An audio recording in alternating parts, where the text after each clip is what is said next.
Ayiwa aw ɲɛ b'a la cogo min nin ye sɔgɔma nɛgɛ kaɲa 4 de ye o tɛmɛlen ni miniti damadɔ ye hali kɛnɛma ci fɔlɔ nin ye gadumuso caman wurituma de ye yaasa ka suguriw tobi ka di dudenw ma i n'a fɔ Fatimu Dunbiya.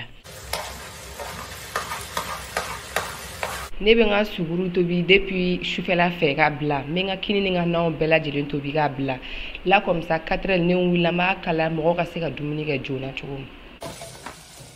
Suguri dunbaaraw bɛɛ lajɛlen kɔ sa u kɔni tɛ Fatimu Dunbiya kɔni lafiyalen i n'a fɔ silamɛmuso caman wɛrɛw bawo sokɔnɔna baaramisɛnninw bɛ kɛ u caman fɛ yani k'u kun ɲɛsin u ka kɛrɛma baaraw ma bawo a caman bɛ jago kɛ dɔw yɛrɛ bɛ burula baaraw kɛ dɔw fana ye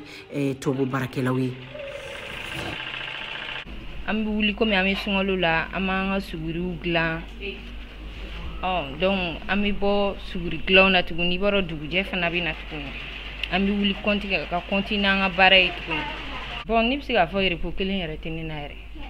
ne bɛ baara kɛ 24 heures sur 24 heures kɔnɔ ni dɔɔni ɲɛ tobili la min na ka na baara kɛ hali sisan baarakɛla tɛ n bolo mais an bɔra yɔrɔjɔsi la an y'an sigi an ka mansin kunna an b'an ka baara kɛ. Maguette Traoré ale ye jagokɛla ye a ka fɔla k'ale ye fɛɛrɛ kelen min sɔrɔ nin kalo in kɔnɔ o de ye k'a ka fɛn bɛɛ lajɛlen programme min yɛrɛ b'a to fiɲɛ tɛ don a ka sokɔnɔ baaraw la kuma tɛ a ka jago ma. Parce que an bɛ sunkalo min na an bɛ baraji ɲini kalo de la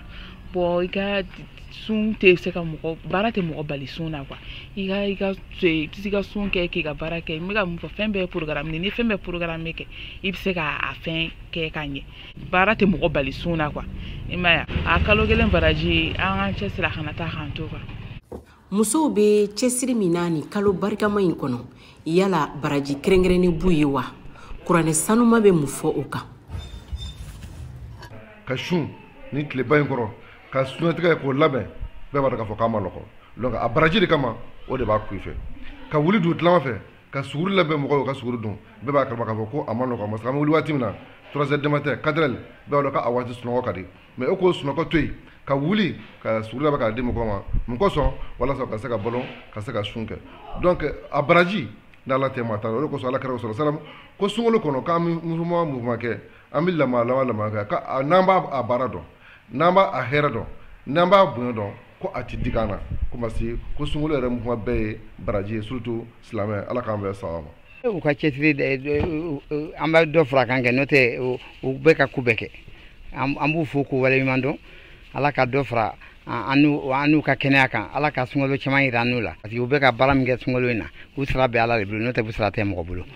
Ayiwa aw bɔla ka musolakaw lamɛn sisan o b'a yira k'a fɔ ko musow kɔni ka wulikajɔ ka bon kosɛbɛ nin kalo barikama in kɔnɔ an b'a fɔ sa ko musow ni ce u ni cɛsiri nin kalo in Ala ka latimɛ ko ɲuman di an bɛɛ lajɛlen ma sɛgɛsi Mariam Kuyate ale ka lasilikan don ka bɔ Bamako VOA Banbara Tawala.